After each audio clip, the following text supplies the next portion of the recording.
네, 시청자 여러분 안녕하십니까? MTN 5월 특집 투자 정석 2부의 진행을 맡은 박혜미입니다. 이번 주 딱 3거래일 열렸었죠. 크게 지수를 보면 제자리 걸음을 했지만 자세히 종목들을 보셨다면 굉장히 바쁘셨을 겁니다.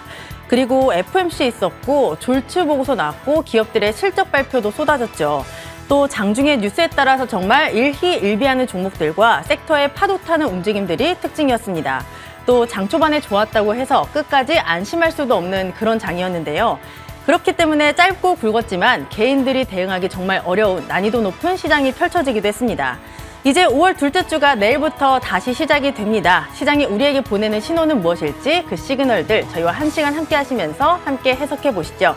그리고 많은 분들이 기다리셨던 포트를 점검해보는 시간 준비되어 있습니다. 2부에도 종목 상담 준비되어 있는데요. 창구 열어두도록 하겠습니다. 전화 02786-1022-1023, 문자는 013-3366-8200, 유튜브로도 상담 가능합니다. 종목명과 매수가, 비중 함께 보내주시면 여러분들의 종목 고민 시원하게 해결해 드리도록 할게요. 화면으로 다시 한번 만나보고 오겠습니다.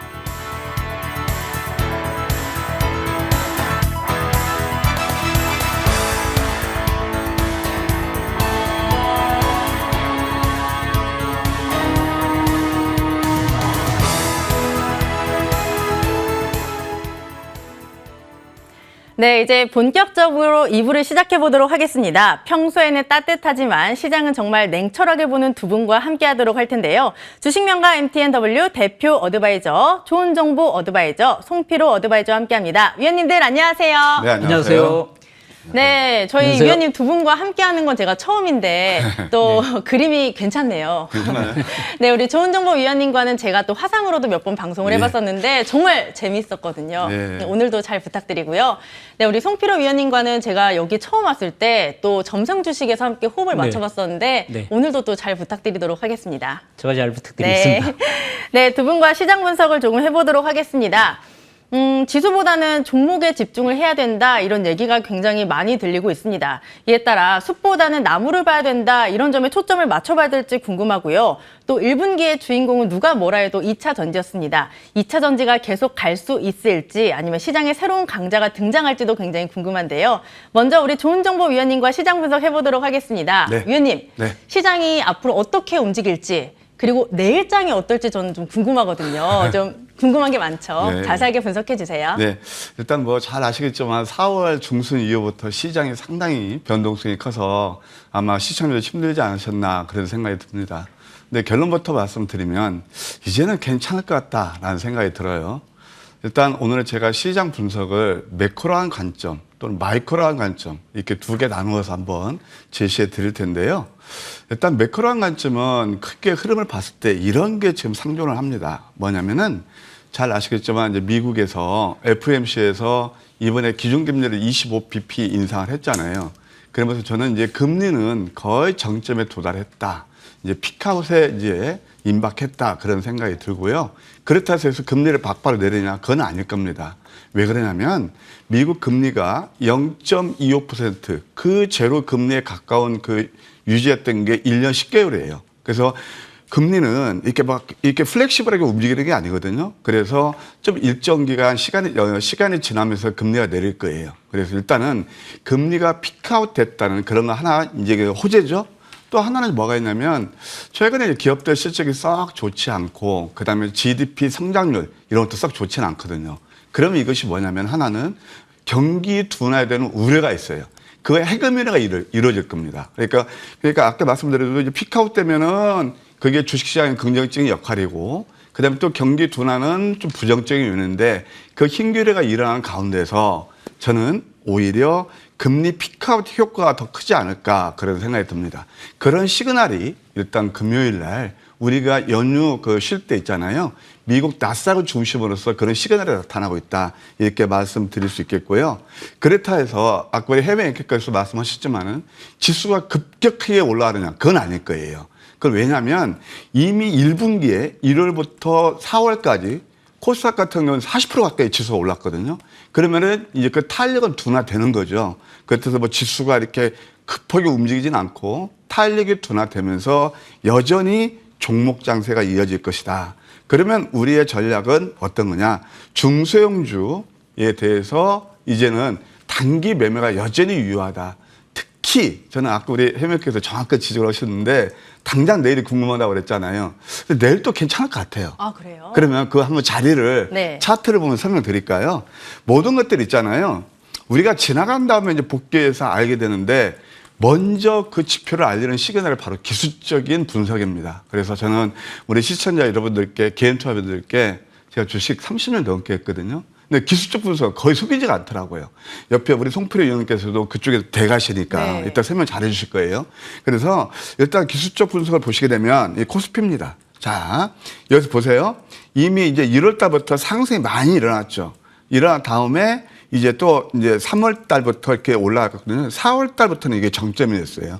정점이 뭐냐면은 이렇게 상승이 많이 일어나면 탄력이 둔화되거나 또 이격조정이 일어나기 쉽죠. 그럼 이격조정이 일어났어요. 여기서 절묘한 반등이 나왔습니다. 61선에서 올라갔고요. 지금은 또 어떤 모습을 보이고 있냐면은 여기서 외바닥은 가바닥이거든요. 이제 쌍바닥을 치는 모습이 나타나고 있어요. 왜 그런 생각이 드느냐. 저는 이번 주는 긍정적으로 볼 필요가 있다. 음봉 3개를 만족했거든요. 우리 개인 투자자분들 어떻습니까? 양선 3개 나면 되게 흥분하시지 않습니까? 예, 그때는 이게 뭐냐면은 왜 웃으세요? 진짜 대부분 그렇거든요. 네. 이때는 경계 모드고요. 여기서부터는 이제 또 기회입니다. 음선 3개라는 것은 어떤 거죠? 내렸다는 얘기고 또 여기서 보게 되면 이제 삼엄도를 만족하면서 이번 주에 양선 가능성이 있어 보인다. 조금 더 매크로하게 볼까요? 예, 5월달 잘하면 23을 커버하는 양선 가능성도 있어요. 다만 지수로 봤을 때는 그렇게 크게 상승 흐름이 나오지는 않을 것이다. 코스닥 이제 굉장히 관심이시죠? 아까 이제 우리 그 앵커께서 2차 전지가 지금 메인에 했다고 그랬는데 2차 전지도 있잖아요. 사실상 고점 대비 20-30% 꺾인 종목들이 상당히 많습니다. 그래서 저는 4월달 들어서는 2차 전지 같은 경우는 오를수록 예, 이제 매도하시라. 비중 축소시라 그런 제안을 드렸거든요. 지금 어떠냐? 코스닥도 좋아요. 왜냐하면 여기서 외바닥에서 60에서 지키고 양음양 캔들을 만들고 있고요. 주봉도 똑같이 음봉 3개를 만들고 있습니다. 월봉 보실까요? 자, 아까도 제가 말씀을 잘 보세요. 제가 왜 4월달에 경계 모드를 했냐? 3월달까지 거래가 수번하면서 이렇게 양선이 3개 나왔거든요. 그럼 5월달은 양선 가능성이 있겠다. 그런 생각이 듭니다. 따라서 일단 내일은요. 이제 이번 주 저는 장을 양선 가능성이 크다고 보거든요.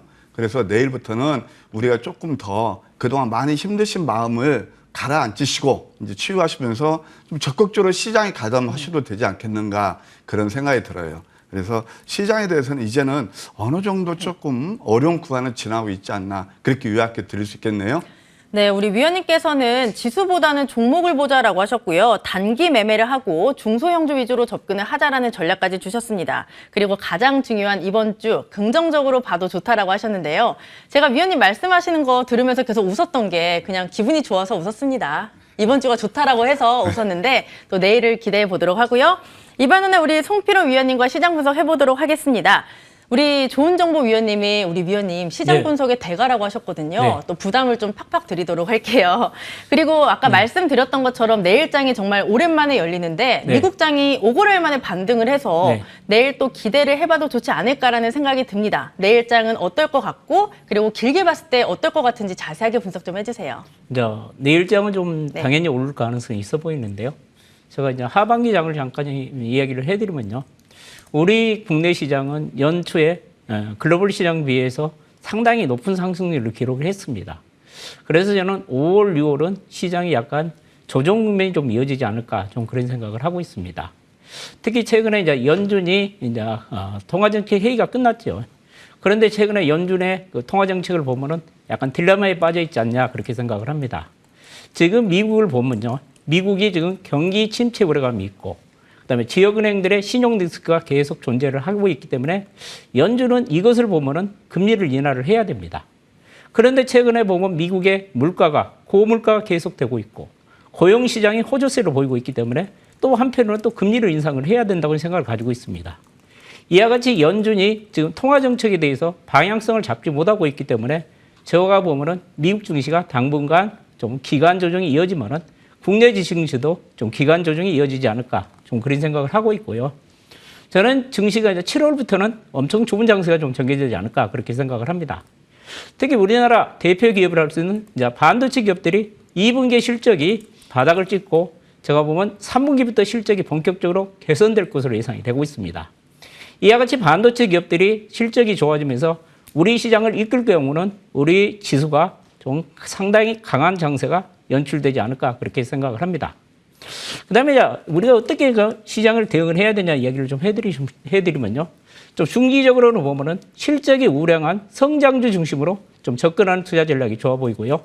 제가 보면 이제 다음 주부터, 그러니까 내일부터죠. 내일부터 보면 단기적으로는 그동안 금리 인상 때문에 자금 조달에 어려움을 겪었고, 그다음에 고금리로 이자 비용이 상당히 높아가지고 그동안 철저하게 소유했던 바이오 관련주가 제가 보면은 이번 주부터는 좀 움직이지 않을까 그렇게 생각을 합니다. 그러니까 이번 주, 내일부터는 연준이 금리 인상을 중단을 시사를 했기 때문에 이 금리 인상의 그 중단에 따라 수혜가 가장 예상되는 바이오 관련주를 제가 보면 내일부터 대응하는 것이 가장 효율적인 대응 방법이 되지 않을까 그렇게 생각을 합니다. 네, 우리 위원님과 시장 분석 자세하게 해봤습니다. 마찬가지로 내일 같은 경우에는 시장의 반등이 좀 기대가 되고요. 7월 이후로는 상승장도 기대를 해보자. 또 성장주 안에서 실적이 뒷받침되는 섹터를 공략해보자라는 전략까지 잘 참고해보시면 좋을 것 같습니다.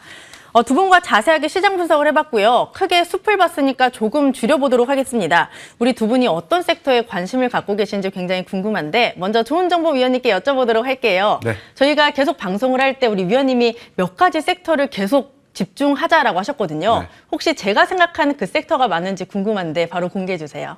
어떤 거예요? 비밀입니다. 네, 이제 저는 사실 이제 우리 개인 투자 입장에서 보게 되면 어느 때 가장 수익이 많이 날까요? 내용 있는 종목들을 저점을 잡는 겁니다. 아까도 이제 제가 적산마에 대해서 이제 말씀드렸더니 우리 해명께서 웃으셨는데요. 이건 현실입니다. 대부분 개인 투자를 많이 올랐을 때, 야, 뒤늦게 지금 가담해야 되는 거 아니야? 라고 이렇게 생각들을 하시거든요. 예, 그러면 지금 이제, 봤을 때 어떤 섹터가 많이 가격 메리트를 만족했을까요? 그러니까 4월 중순부터예요. 역시 2차 전지가 될 것입니다. 2차 전지, AI, 로봇, 소위 말해서 패러다임 시프트를 갖춰오는 성장주가 그 메인에 있다 생각이 듭니다. 그래서 아까도 제가 어떤 말씀 드렸냐면 대부분 종목들이 20에서 30% 정도 빠졌다. 일단 가격 메리트를 만족한 거예요. 그래서 기술적으로 봐도 대부분 리바운드에 나올 수 있는 그런 구간에 있다. 그렇게 말씀드리고 싶고요. 사실 그 중에서 이제 결국은 오늘 우리가 말씀드렸죠. 매크로한 섹터거든요. 저는 폐배터리, 금년 들어서 한 번도 변함이 없습니다. 물론 저도 이 섹터 깔아놓고 다음에 이제 올랐을 때 봐라 내가 그때 그 섹터를 말씀드렸지 않느냐 그러면 좋죠. 다다익선이니까. 근데 저는 왜 2차 전지에서 폐배터리를 보느냐 그 이유가 있습니다. 예, 그럼 제가 준비한 자료를 갖고 하나 설명드릴게요. 첫 번째, 전 세계 전기차 수요가 급증한 거 다 아실 겁니다. 그래서 이 전기차 배터리가 이렇게 시장 규모가 커지면 당연히 폐배터리 그 재활용 시장도 커집니다. 그래서 일단은 폐배터리는요, 테슬라가 이제 그 전기차를 만든 지 10년 되거든요. 그러면 8년에서 10년 쓰면 그 프로덕트 라이프 사이클이 다 만료가 돼요. 그러면 그것을 폐기하든가 또는 재활용해야 되거든요. 근데 각국에서 좀 환경 문제 또는 어떤 자원에 어떻게 되면 제한성, 그 다음에 또 희소성, 편제성 그런 것 때문에 계속 폐배터리를 활용하지 않을 수가 없습니다. 이 또한 패러다임인 거죠. 그럼 하나 시장 규모를 볼까요? 연평균 37% 성장하는 그런 시장이 되겠습니다. 그 다음에 그러면 각국 정부에서 이 폐배터리 재활용 법안을 확대하고 있는데 EU 같은 데서는 2024년부터 탄소 발전 공개 의무화하는 거예요. 이 이력을 다 관리하겠다는 얘기입니다. 그 다음에 또 어떻게 보면 2023년 1월부터 올해부터는 폐배터리에서 코발트 12%, 니켈 4%, 니켈과 리튬 4% 등 이것을 의무적으로 사용하도록 하게 돼 있어요. 그 다음에 또 폐배터리 수거율을 현재 45%에서 2025년에는 65%, 2030년에는 70%예요. 그러니까 당연히 시장이 성장할 수밖에 없겠죠. 또 하나, 그 다음에 보게 되면 이건 잘 안 보시겠지만 결국 이것은 뭐냐면은 리사이클링, 이것은 결국 순환경제예요. 그래서 기대 효과가 난다. 배터리를 이제 만들어서 사용하고 수명이 종료되면 다시 리사이클이 돼야 되죠. 이런 것들이 이제 다도 친환경까지 이어지는 ESG까지 연결되는 그런 푸드체인이 형성된다. 그걸 아실 필요가 있겠고요. 그다음에 이제 좀 구체적으로 글로벌 전기차 폐 배터리, 아까 전기차 시장이었고요. 발생량을 보게 되면 기하급수적으로 늘어나요. 아까 이제 보통 37%가 전기차 수요가 늘어나면은 폐 배터리는 이제 막 시장 진입 초입기이기 때문에 더 늘어나겠죠. 60% 정도 매년 성장을 하죠. 그러니까 당연히 여기에서 이제 우리가 그 시장 확대되니까 수혜가 발생하겠죠. 또 국내 전기차는 또 어떠느냐? 이건 더 기하급수적이에요. 2020년부터 25년까지 158%나 기하급수로 늘어납니다. 당연히 국내 시장도 폐배터리 시장을 봐야 되겠죠. 그러면 제가 이제 뭐 여러 가지 에코프로, CNG도 여러 가지가 있는데 여러분들이 잘 아시는 신규 상용 두 종목을 한번 예를 들면 세비캠이 있습니다. 세비캠은 역시 폐배터리 리사이클링 사업 밸류체인을 가지고 있어요. LG화학, 포스코 케미칼, LNF 이런 데들 다 이렇게 서로 관계를 맺고 있고요. 그다음에 또 LG화학으로부터 이미 납품을 승인받은 그런 회사가 되겠습니다. 그다음에 또 하나 이제 보시게 되면은 세비캠 이제 이 실적이 보게 되면 계속 매출액도 올라가고 한 46% 정도, 영업이익률도 88% 이렇게 급증하고 당기수익도 다 늘어나게 돼 있거든요. 그래서 이미 늘어나고 있거든요. 그래서 이런 것들을 볼 필요가 있다는 생각이 들고, 특히 저는 이제 뭐 성일하이텍 이따 뭐 말씀드릴 기회가 있겠지만 이것은 글로벌한 기업이다. 그래서 성일하이텍도 우리가 눈여겨볼 필요가 있다. 이런 생각이 듭니다. 그래서 오늘 제가 준비한 여러분께 그러니까 뭐 상반기 또는 하반기를 통틀어서 이제 뭐 상반기도 거의 많이 지났잖아요. 그래서 폐배터리는 우리가 계속 봐야 되지 않겠는가 그런 생각이 드네요. 네, 위원님, 제가 생각하는 섹터가 맞았습니다. 2차 전지는 제가 생각을 했었는데 폐배터리는 생각을 못했거든요. 2차 전지 안에서도 폐배터리를 주목하자라고 하셨고요. 우리 위원님이 연휴에도 안 쉬고 이렇게 PPT를 준비해 주셨는데 잘 참고해 보도록 하겠습니다. 이번에는 우리 송필호 위원님의 관심 섹터를 들어보도록 할게요. 우리 위원님은 뭐 2차 전지를 보고 계신지 아니면 또 바이오를 보고 계신지 아니면 다른 섹터인지 궁금합니다. 어디일까요? 저는 반도체를 좀 반도체요. 네. 참 보면 이제 반도체 쪽도 이제 서서히 좀 주도주로 부각될 가능성이 있지 않냐, 좀 그런 생각을 하고 있습니다. 특히 이제 반도체 업황이 2분기에는 바닥을 치길 가능성이 있다고 보고 있습니다. 최근에 이제 삼성전자 하이닉스 실적을 보면은 1분기에 상당히 안 좋았죠. 삼성전자 같은 경우는 1분기 실적이 6,400 정도 나왔고, 하이닉스가 3조 4천억 정도 적자가 나왔죠. 그런데 이제 2분기에도 보면은 이 삼성전자 하이닉스 실적이 더 안 좋을 것으로 예상이 되고 있습니다. 지금 삼성전자 지금 예상치가 한 2,800 정도 나오는데 일부 증권사 중심으로는 삼성전자가 2분기에 마이너스 나올 가능성도 있다는 얘기가 나오고, 그다음에 SK 하이닉스도 이 2분기에 영업이익이 3조 2천억 정도 약간 실적이 부진할 것으로 예상이 된 가운데 제가 보면은 이제 3분기가 이런 기업들의 실적이 바닥이 되지 않냐 그렇게 좀 생각을 하고 있고요. 그다음에 삼성전자 하이닉스가 또 감산을 들어가면서 최근 공급이 좀 감소를 하면서 반도체 D램하고 낸드 가격이 지금 하락세가 좀 진정되고 있는 양상을 보이고 있습니다. 그래서 D램하고 낸드 가격도 2분기에는 바닥을 칠 가능성이 있다는 이야기를 좀 해드리고 싶고, 그다음에 이제 최근에 우리나라 반도체들이 상당히 지금 부진하기 때문에 이 불황을 탈출하기 위해서 여러 가지 지금 방법을 지금 추구하고 있습니다. 그 중에 이제 보면 5월 달부터는 서버용 DDR5 생산이 지금 본격화될 것으로 예상이 되고 있습니다. 최근 이제 삼성전자는 하이닉스도 최근 신상 제품이라 할 수 있겠죠. DDR5를 이제 본격적으로 생산을 늘릴 것으로 예상이 되고 있고, 그다음에 인공지능 쪽의 반도체 지금 수요가 좀 증가세를 보이고 있습니다. 그 인공지능 반도체에 가장 필요한 고성능 인공지능 반도체 HBM이죠. HBM 생산을 최근 늘리고 있는 것으로 지금 알려지고 있습니다. 이와 같이 DDR5, 그다음에 HBM 같은 이와 같은 신상 제품들을 늘려가면서 하반기로 갈수록 반도체 업체들의 실적도 개선되면은 이와 같은 반도체 관련주가 앞으로 강세를 보이지 않을까 그렇게 생각을 합니다. 그다음에 IT 기업들이 지금 재고가 상당히 많아가지고 반도체 수요가 감소하는 양상을 보이는데요. 최근 중국 스마트폰 업체들을 중심으로 보면은 스마트폰 재고가 지금 감소를 보이고 있습니다.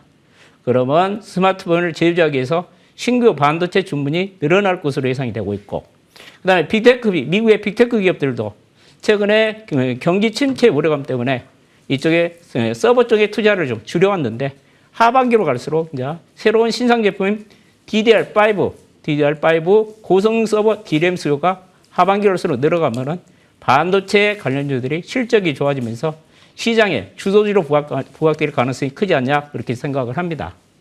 그다음에 최근에 외국인 투자가들의 매매 동향을 좀 살펴보면요. 외국인 투자가들이 반도체 관련주에 집중적인 매수가 유입되고 있습니다. 제가 오늘 좀 조사를 해보니까 금년 1월 2일부터 5월 4일까지 외국인 투자가들이 거래시장에서 주식을 9조 3천억 정도 매수를 했더라고요. 그리고 최근 삼성전자를 외국인들의 매매 동향을 살펴보니까 삼성전자를 외국인 투자들이 한 달 동안 3조 3천억 정도 대량 순매수를 하고 있습니다. 이런 외국인 투자가들은 매매 패턴을 보면은 단기 매매를 하기 위해서 절대 주식을 매수를 안 합니다. 외국인 투자가들은. 이 삼성전자를 매수를 하고 있다는 것은 단기 매매보다는 중장기적으로 지금 투자를 하기 위해서 매수를 한 것으로 판단됨에 따라서 하반기에는 이 반도체 쪽이 강하게 상승하면서 우리 시장을 주도하지 않을까 그렇게 생각을 합니다. 그래서 시청자 여러분들도 여러분들 포트에 반도체 종목주는 반도체 관련주는 한 종목 정도 편입하는 것이 좋지 않을까 그렇게 생각을 합니다. 네, 우리 위원님은 반도체 섹터 이제는 올라올 때가 됐다, 시장의 주도주가 될 때가 됐다라고 하셨고요. 외국인 쪽에서 관련주 매수하는 흐름이 나오고 있는데 눈여겨서 잘 보도록 하겠습니다. 위원님들의 종목도 궁금하실 텐데 잠시 뒤에 공개를 하도록 하겠습니다. 저희와 끝까지 함께해 주시기 바라고요. 그리고 이제 종목 상담 곧 시작을 하겠습니다. 두 분이 시장도 굉장히 잘 보시지만 종목은 더 자세하게 잘 보시거든요. 참여 방법 화면으로 만나보겠습니다.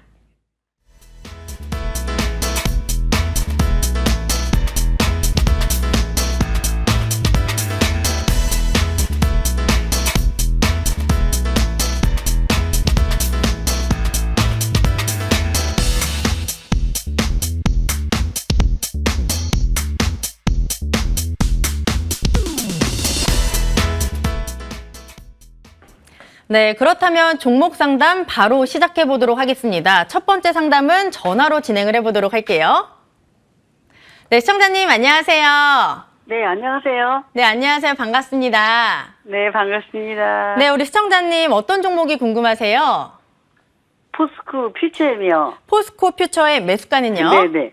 39만 2천 원에 20%. 39만 2천 원에 20%. 네네. 이 종목 언제 사셨어요? 그래서 이거를 제가 좀 보다가 잘 가길래 이제 이거 못 사서 어쩌나 하고 안타까워서 샀는데 좀 네. 제가 사고 나서 보니까 좀 고점에 산 거 아닌가 싶어서 네, 단기로 좀 나오고 싶거든요. 빨리 나오고 그래서- 싶으신 거죠? 예, 그래서 목표가 주시면 네. 적당한 가격에 그냥 손실 보더라도 나와야 되나 싶어서 전화드렸습니다.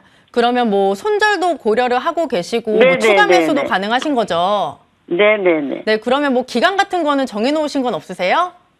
그건 없는데, 네. 자꾸 또, 이게 또 너무 또, 2차 전지가 너무 고점이라는 분들도 또, 왕왕 있으시잖아요. 그래서 네네.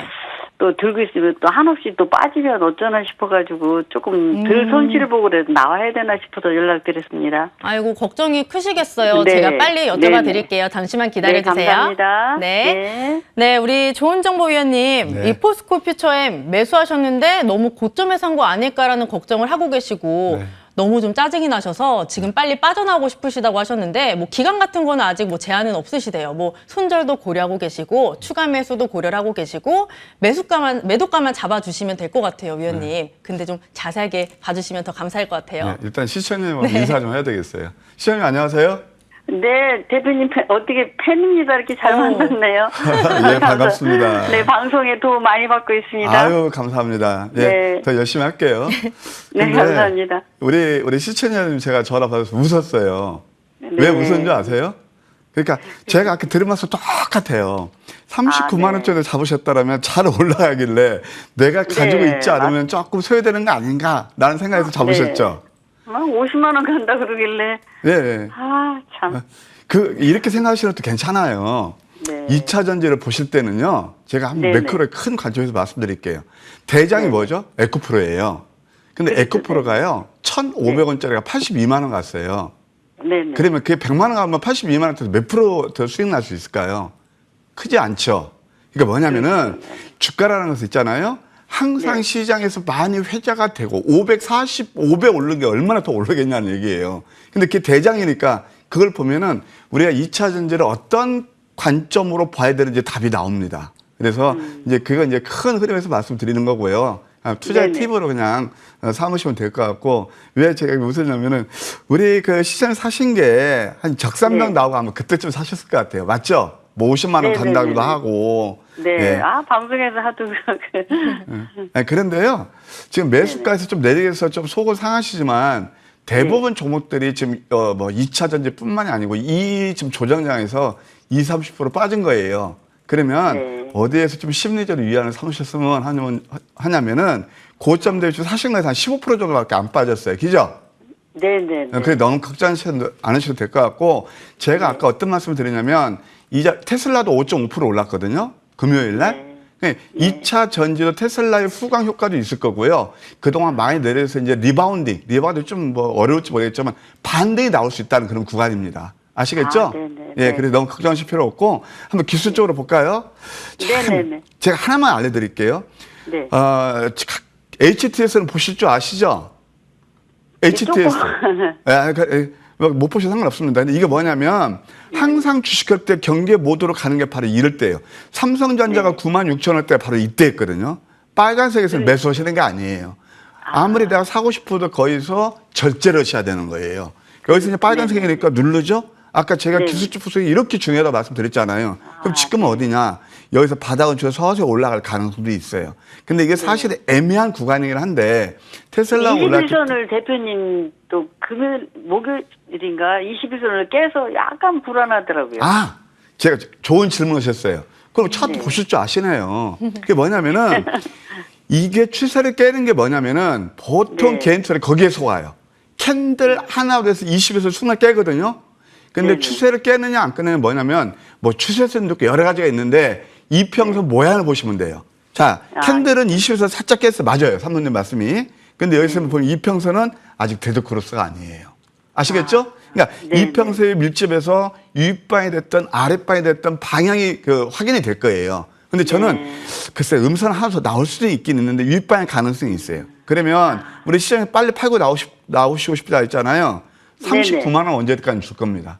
그러니까 39만 원짜리 하면 일단 매도하고 전고점을 돌파하는지 못할지 그건 저도 잘 모르겠어요. 그러니까 39만 원 언제에서는 빨리 팔고 나오고 싶다고 말씀하셨으니까 제가 거기에 맞는 지금 진단을 해드리고 있거든요. 그러니까 39만 원 언제에서 한 매도하고 추세 관찰하는 전략도 나쁘지 않겠다. 이렇게 조언 드릴게요. 네, 그 39만 원 부분은 대표님 올 수 있을까요? 그럴 가능성이 커 보이네요. 그러면 지지는 대표님 어떻게 지지선은 지지는 한 60일선 보는 게 좋아요. 가격으로 60일선. 말씀드리면 정확히 60일선. 여기 한 27만 원 정도만 보시죠. 거기까지 내려면 안 되는데.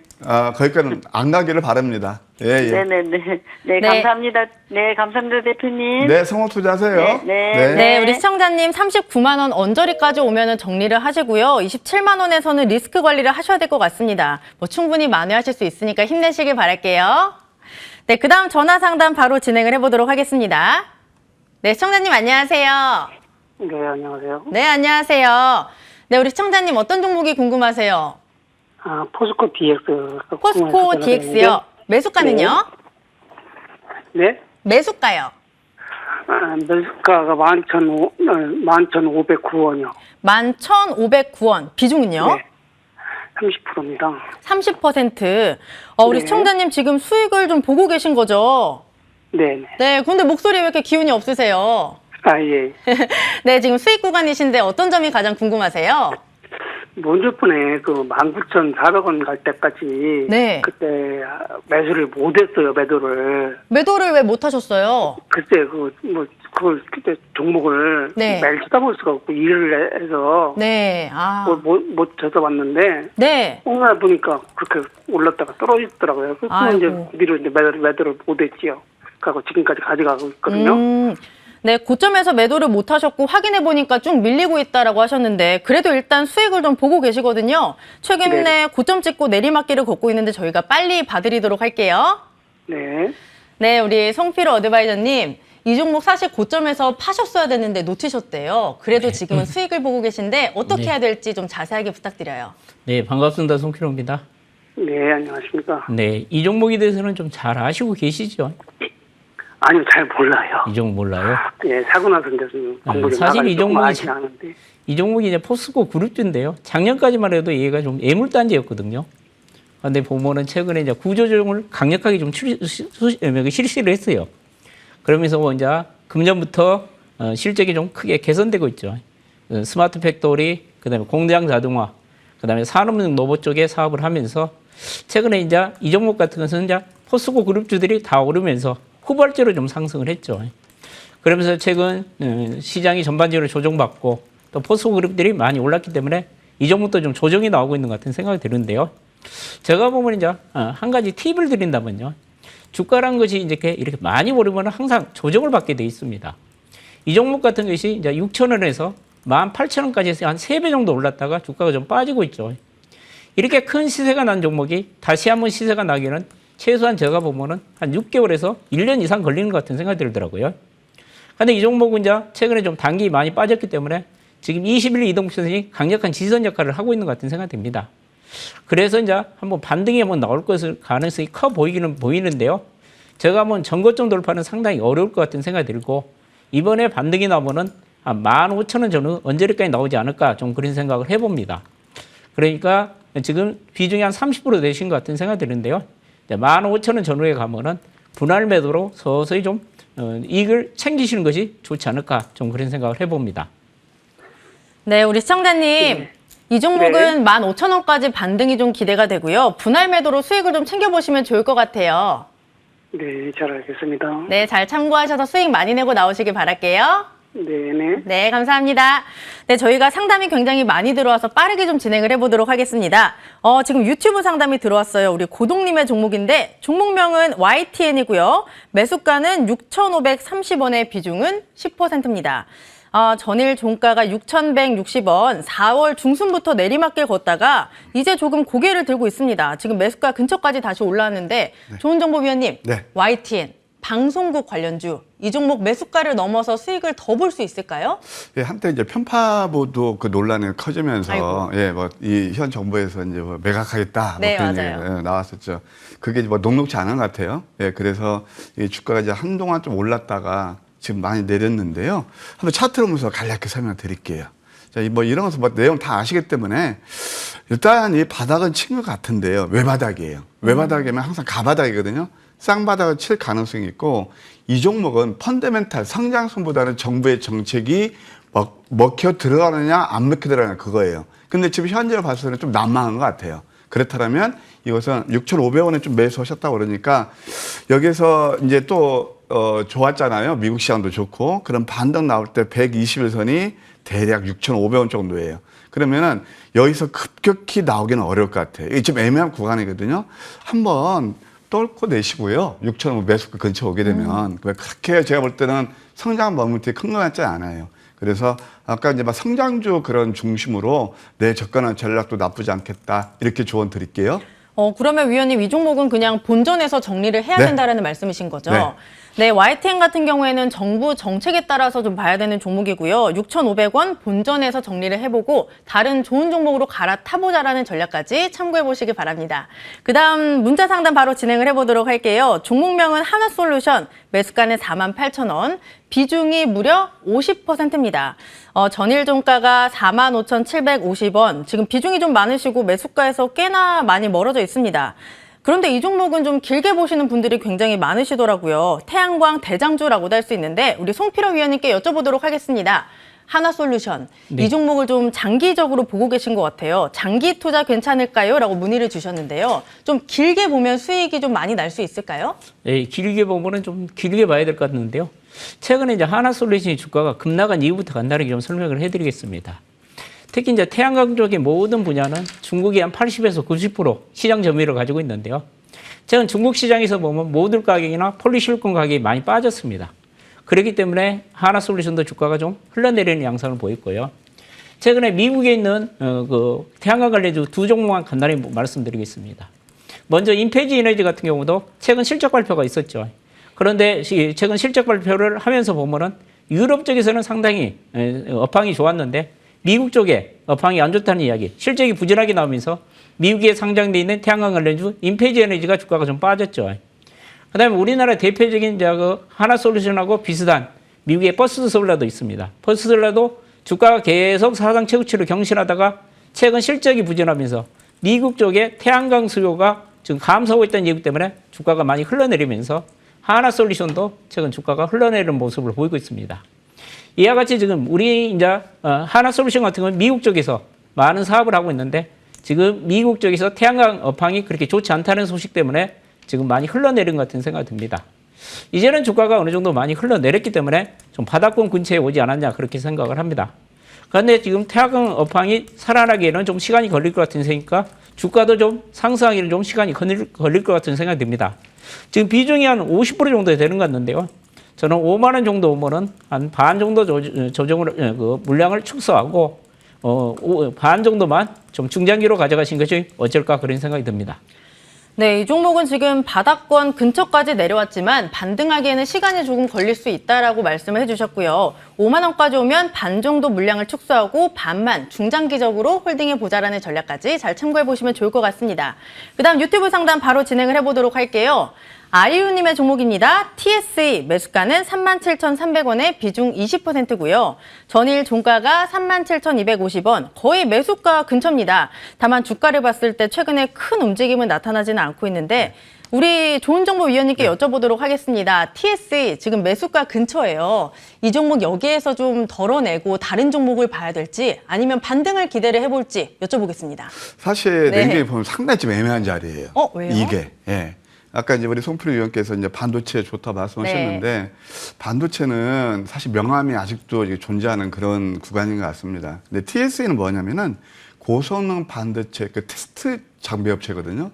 그래서 한때 시세도 냈고 왜 지금 애매한지 한번 차트를 통해서 시간이 많이 지났으니까 간략하게 설명드릴게요. 이게 이제 소위 말해서 싼 고점이에요. 여기까지 오면 3종 고점이거든요.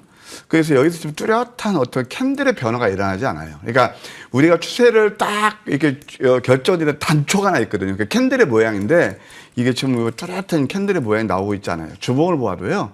음선 4개거든요. 보통 이제 3579 그런 법칙이 있답니다.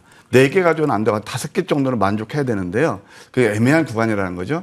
근데 이제 다행스러운 것은 높은 가격에 사지 않으셨으니까 만약에 이제 내일 말이에요. 월요일 날 가격을 준다면 39,000원대 정도는 한번 매도하고 추세 보는 전략도 나쁘지 않겠다. 이렇게 간단히 진단해 드릴게요. 네, 이 종목 같은 경우에는 39,000원에서 매도를 하고 추세를 다시 한번 보자라는 전략 주셨습니다. 잘 참고해 보시면 좋을 것 같아요. 그다음 문자 상담 바로 진행해 보겠습니다. 종목명은 덕산 테코피아, 매수가는 23,700원, 비중은 30%입니다. 어떻게 대응해야 하나요? 라고 문의를 주셨는데요. 전일 종가가 19,200원.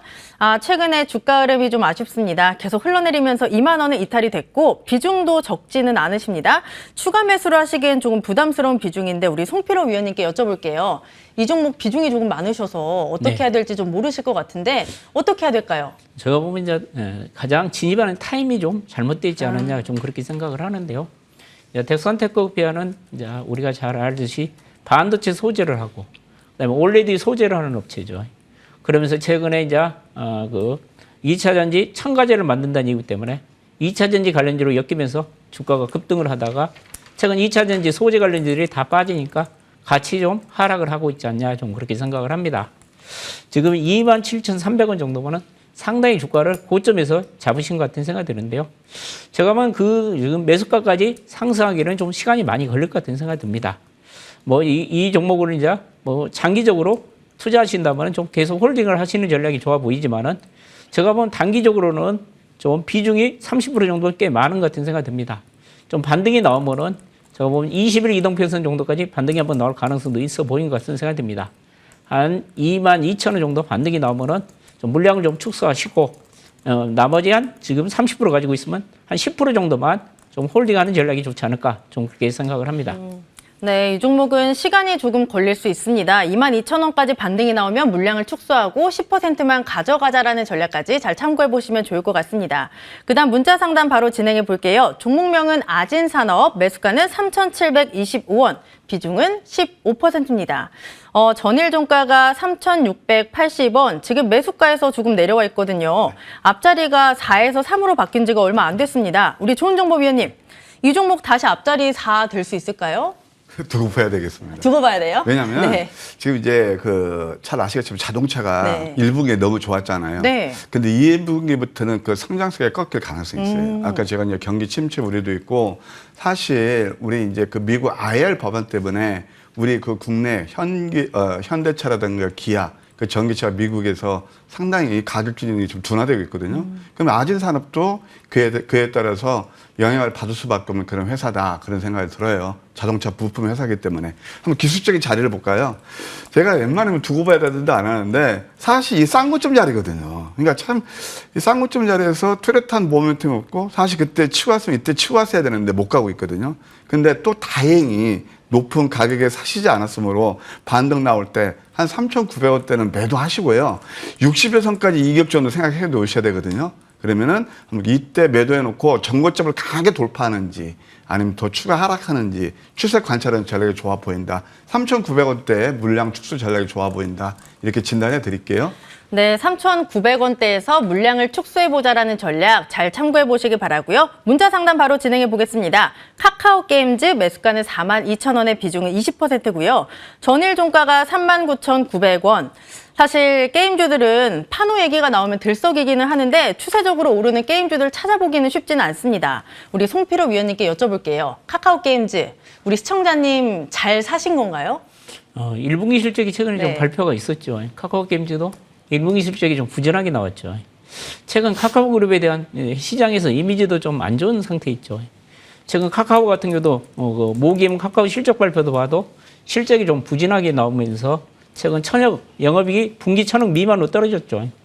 전반적으로 지금 카카오 그룹주들이 좀 실적이 좀 그렇게 안 좋고 그다음에 또 시장에서 바라보는 시각도 그렇게 좋지는 않는 것 같은 생각이 듭니다. 그렇지만 최근 카카오 게임즈 같은 경우도 주가가 상당히 많이 빠져 있다고 생각을 합니다. 그런데 이제 게임즈들도 조만간 순환매가 강하게 나오면은 카카오 게임즈도 좀 상승을 하지 않을까 그렇게 생각을 합니다.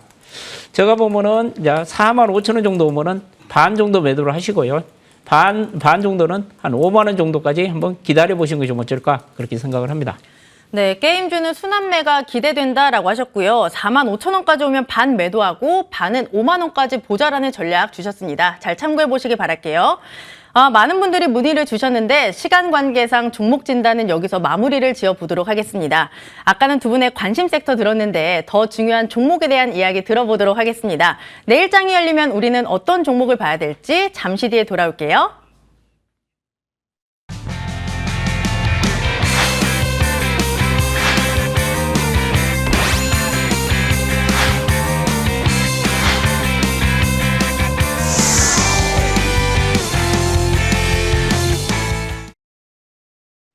네, 이제 위원님들과 종목에 대한 이야기 나눠보도록 하겠습니다. 우리 좋은정보 위원님은 폐배터리, 송필호 위원님은 반도체 섹터를 보자라고 아까 하셨는데 그 안에서 이제 우리는 좀 나무를 보도록 하겠습니다. 먼저 우리 좋은정보 위원님께 종목에 대한 이야기 들어볼게요. 종목 보따리 풀어주세요, 위원님. 1등 기업.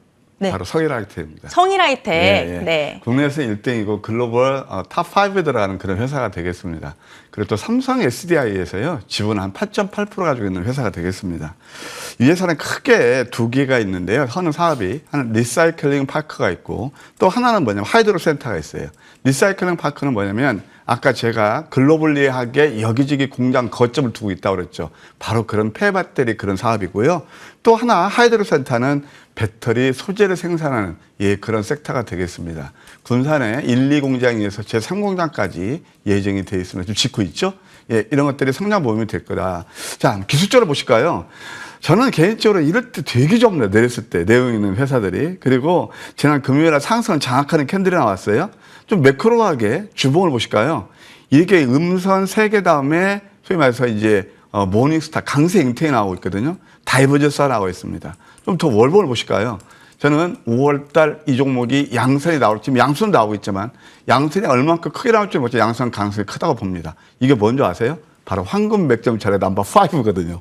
5에서 나오면 거의가 양선이 나와요. 따라서 이 종목은요, 내일 이제 조금 낮게 잡는 게 좋을 것 같은데, 여기 우리 머니투데이 항상 규정상 수익률 계산할 때 시초가거든요. 시초가 매수하시고 목표가 16만 원, 손절가 12만 원 제시해 드릴게요.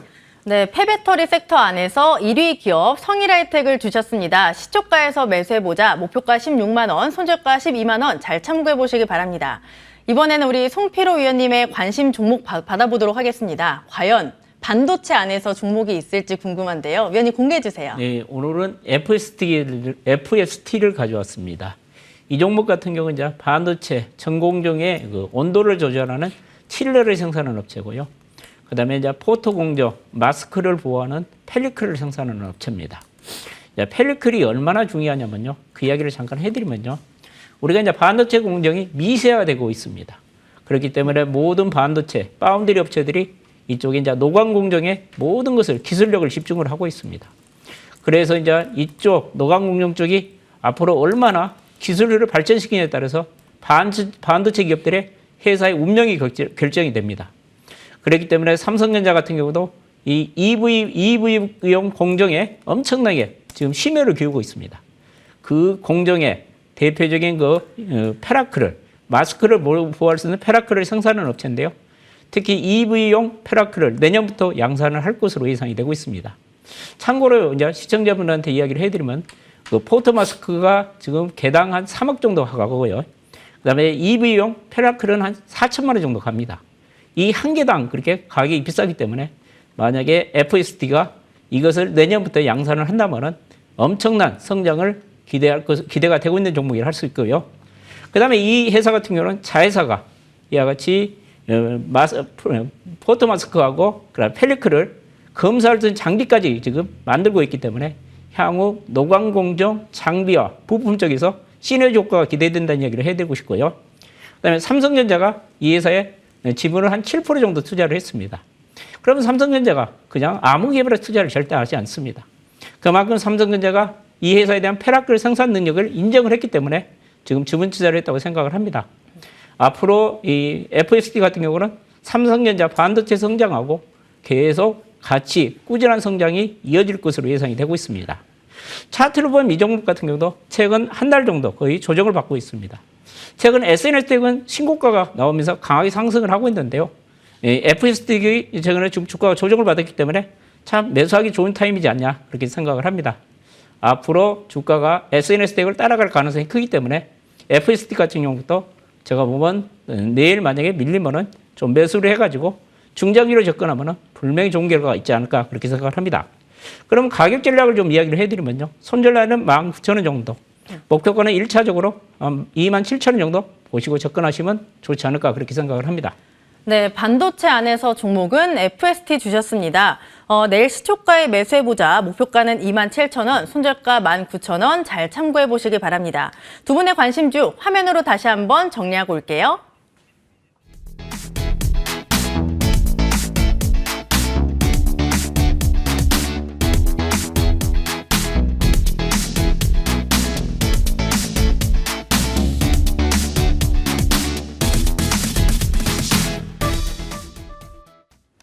네, 2부 벌써 마칠 시간이 됐습니다. 아쉬운 분들을 위해서 우리 위원님들이 무료 공개 방송을 준비하셨는데요. 좋은 정보 위원님, 무료 공개 방송 어떤 내용으로 진행이 될까요? 제가 운 좋게 수익 열전에서 계속 1등을 1위 하셨죠. 네. 계속 달리고 있는데요. 하여튼 이것은 뭐 실계좌한테 그대로 도움이 되는 수익이 아닌가 생각이 듭니다. 계좌가 많이 아프실 겁니다. 힘드신 분들은 5월 어떻게 해야 계좌 점포합을 할 수 있는지 제가요 오늘 좀 단단히 준비했습니다. 여기서 제가 성일하이텍을 말씀드렸지만 그보다 더 강하게 올라갈 종목도 준비되고 있습니다. 또 특별 이벤트도 준비되어 있으니까요. 잠시 후에 8시부터 많이 놀러주시면 감사하겠습니다. 네, 그리고 이번에는 우리 송필호 위원님의 무료 공개 방송도 준비가 돼 있는데 어떤 내용으로 진행되는지 설명해 주세요. 지금 시장이 상당히 변동성이 상당히 크다고 생각을 합니다. 이 변동성 장에서는 성장성하고 그다음에 실적이 어느 정도 잘 나온 종목, 똘똘한 종목을 좀 잡아야지만이 제가 성공하지 않을까 그렇게 생각을 합니다. 이 내재 가치와 그다음에 성장 가치가 있는 종목, 똘똘한 종목, 세 종목을 무료방송에서 좀 소개를 해드릴 테니까요. 오셔가지고 그 종목들 한번 받아가시면은 분명히 좋은 기회가 되지 않을까 그렇게 생각을 합니다. 네, MTN 5월 특집 투자 정석 2부는 여기서 마무리를 지어보도록 하겠습니다. 주말에도 끝까지 시청해주신 여러분 고맙습니다.